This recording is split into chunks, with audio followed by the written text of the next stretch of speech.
If you'd have told the average F1 fan that this driver would be underrated in 2021, they probably wouldn't have believed you. 2 years ago, Charles Leclerc was in his second year in Formula 1 and was taking the fight to Sebastian Vettel, a 4-time world champion. Many people were already calling him a future world champion, and for good reason. He was far from underrated because everybody knew how good he was. Even when his team were considerably less competitive the following year, Leclerc still managed to achieve 2 podiums and outscored Sebastian Vettel significantly. It was already clear to most that Leclerc had the speed, but he proved it to all the doubters in 2020 by forcing a below average car to be in places it shouldn't have been. Charles Leclerc was not underrated.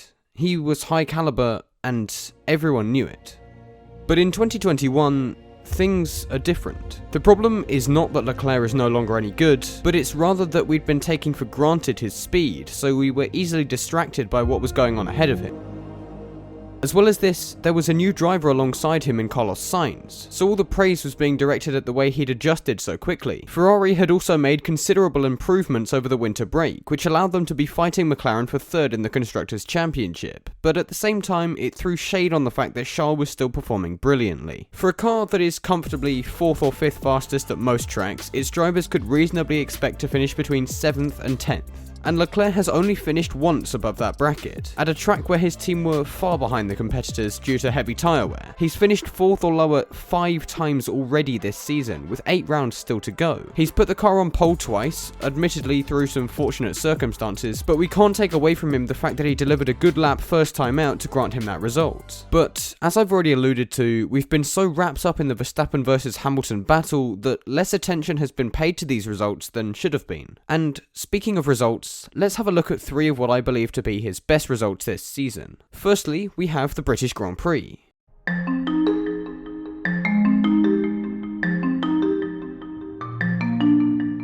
Leclerc qualified 4th for the sprint race, half a second behind the much faster Mercedes of Valtteri Bottas. He maintained this position in the sprint race, finishing 11 seconds behind Max Verstappen, who clinched the race pole from Lewis Hamilton through a brave overtake. After Hamilton and Verstappen collided on lap 1 of the race, Leclerc found himself in first place, having found a way past Valtteri Bottas earlier in the lap.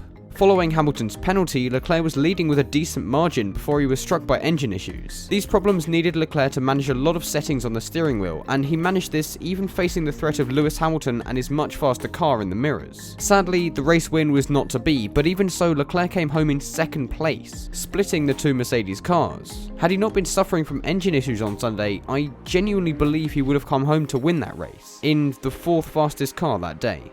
While the attention was of course showered over Lewis Hamilton winning his home Grand Prix and the controversy surrounding it, Leclerc's performance that day went severely under the radar, despite it being, in my opinion, one of his best performances ever. The Ferrari car was very obviously not the fastest one, with the Mercedes being over half a second faster in qualifying and about a second faster in race trim. For Leclerc to have almost scored a race win in a car that not only didn't have the pace to achieve it, but was also facing engine issues, was a hugely impressive achievement, and that trophy should be one that Leclerc treasures for a long time. Secondly, we have the Baku Grand Prix, or more specifically, the qualifying session.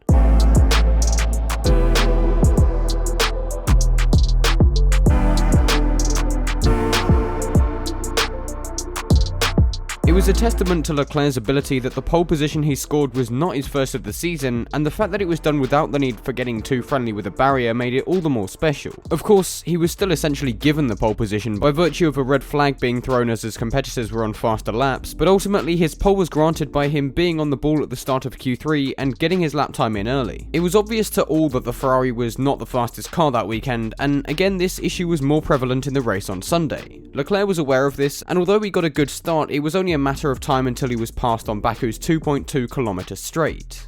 Leclerc didn't lose himself time defending and allowed the faster cars to pass in a strategic decision that meant he continued to pull away from the midfield, who he was genuinely fighting that day.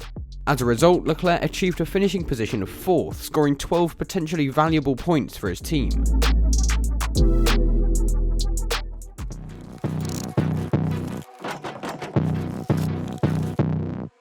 Finally, we have his most recent performance at the Italian Grand Prix. Leclerc called this result one of his top 5 performances in F1, and I have to agree.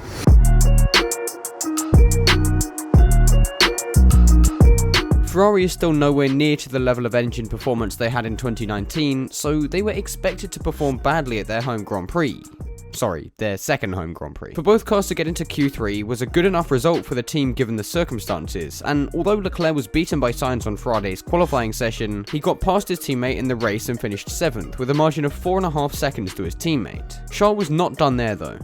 The promising race pace he'd showed in the sprint came to fruition in the Grand Prix, where he was able to keep his much slower car ahead of the much faster Red Bull and Mercedes of the two wingmen. Were it not for this strong defence, Leclerc would have fallen off the back of Perez before the end of the Grand Prix and therefore not taken 4th following Perez's 5-second penalty. But it's not just the fact he held up two drivers in slightly faster cars, it's the fact that the Ferrari was expected not to score points this weekend, and Leclerc scored 12. Sure, he was gifted 2 positions after Hamilton and Verstappen tangled again, but ultimately, he was in similar positions during the race and didn't crash. You have to be in the right place at the right time in F1, and Leclerc was very much keeping himself there.